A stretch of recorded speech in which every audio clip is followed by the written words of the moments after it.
অসমৰ জিন্দাবাদ জিন্দাবাদ জিন্দাবাদ কংগ্ৰেছ মুৰ্দাবাদ মুৰ্দাবাদ মুৰ্দাবাদ কংগ্ৰেছ মুৰ্দাবাদ মুৰ্দাবাদ মুৰ্দাবাদ মুখ্যমন্ত্ৰী গাড়ীত আক্ৰমণ চলোৱা কংগ্ৰেছ কৰ্মী হাই হাই হাই হাই হাই হাই মুখ্যমন্ত্ৰী গাড়ীত আক্ৰমণ চলোৱা কংগ্ৰেছ কৰ্মী মুৰ্দাবাদ মুৰ্দাবাদ মুৰ্দাবাদ মুৰ্দাবাদ কংগ্ৰেছে নীতি শিকিবলৈ আৰম্ভ কৰক আৰম্ভ কৰক আৰম্ভ কৰক আৰম্ভ কৰক আৰম্ভ কৰক कांग्रेस ले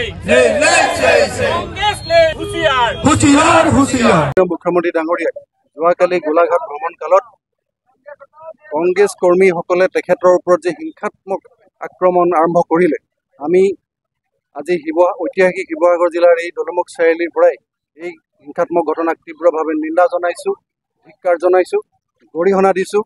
আজি অকল শিৱসাগৰ বুলি নহয়, সমগ্ৰ অসমৰ জনতাই এই নিন্দনীয় কাৰ্য অতি গৰিহণাযোগ্য বুলি বিবেচনা কৰিছে, সকলোৱে ধিক্কাৰ আৰু গৰিহণা যোগাইছে। এটা কথা নিশ্চিত যে ৰাজনৈতিক ক্ষেত্ৰত যি গণতান্ত্ৰিক ব্যৱস্থা আছে, সেই গণতান্ত্ৰিক ব্যৱস্থাৰে তেখেতলোকে আন্দোলন কৰক, তেখেতলোকে গণতান্ত্ৰিক ব্যৱস্থা হাতত ৰাখি পেলাই আগুৱাই যাওক। এইদৰে মুখ্যমন্ত্ৰী ডাঙৰীয়াক তেখেতলোকে হিংসাত্মক ব্যৱস্থাৰ আশ্ৰয় লৈ কেতিয়াও তেখেতৰ গতিৰ প্ৰতিৰোধ কৰি ৰাখিব নোৱাৰে। আজি মাননীয় মুখ্যমন্ত্ৰী ডাঙৰীয়াই অসমবাসীৰ আশীৰ্বাদ হিৰত লৈ অসমৰ উন্নয়নৰ কাৰণে তেখেতে য'ত পদো নাস্তি চেষ্টা কৰিছে, অহৰহ প্ৰচেষ্টা অব্যাহত ৰাখিছে। কিন্তু তাকে সহ্য কৰিব নোৱাৰি কংগ্ৰেছীসকলে যি তেখেতৰ গতি ৰোধ কৰিবৰ কাৰণে যি হিংসাত্মক ঘটনা পদক্ষেপ লৈছে, ই সঁচাকৈ গৰিহণাৰ যোগ্য। আমি গৰিহণা যোগাইছোঁ। এটা কথা নিশ্চিত, যেতিয়া হাতীয়ে আগুৱাই গৈ থাকে, কুকুৰে পিছফালৰ পৰা ভুকেই, কিন্তু হাতীয়ে আগুৱাই যাওঁতে কুকুৰে পিছফালৰ পৰা ভুকিলে হাতীয়ে কেতিয়াও ঘূৰি চাই জানো, কেতিয়াবা গুৰুত্ব দিয়ে জানো? কেতিয়াও গুৰুত্ব নিদিয়ে। গতিকে মুখ্যমন্ত্ৰী ডাঙৰীয়াই আগন্তুক দিনত অসমবাসীৰ আশীৰ্বাদ হিৰত লৈ সদায় আগুৱাই গৈ থাকিব। কংগ্ৰেছীসকলে পিছফালৰ পৰা যিমানেই চিঞৰ বাখৰ এই হিংসাত্মক পদক্ষেপ নলওক, তেখেতক কেতিয়াও প্ৰতিৰোধ কৰি ৰাখিব নোৱাৰে, তেখেতৰ গতি ৰোধ কৰিব নোৱাৰে, কাৰণ অসমবাসীৰ আশীৰ্বাদ তেখেতৰ হিৰত আছে।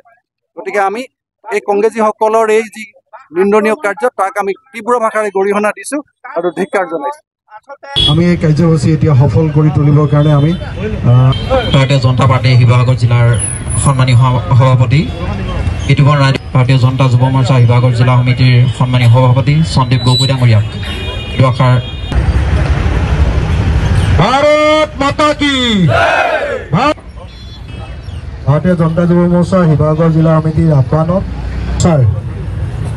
সতীৰ্থসকল, মণ্ডল যুৱ মৰ্চাৰ আপোনালোকে জানে যোৱাকালি গোলাঘাটত সেই সময়ত কংগ্ৰেছী কৰ্মীসকলে মাননীয় মুখ্যমন্ত্ৰী ডাঙৰীয়াক বিৰোধিতা কৰে, যাৰ ফলত তেওঁলোকৰ কাৰ্যালয়ৰ পৰা পানী বটল দলিওৱা এক দৃশ্য ভাইৰেল হৈছে। ইতিমধ্যে আপোনালোকে গম পায়।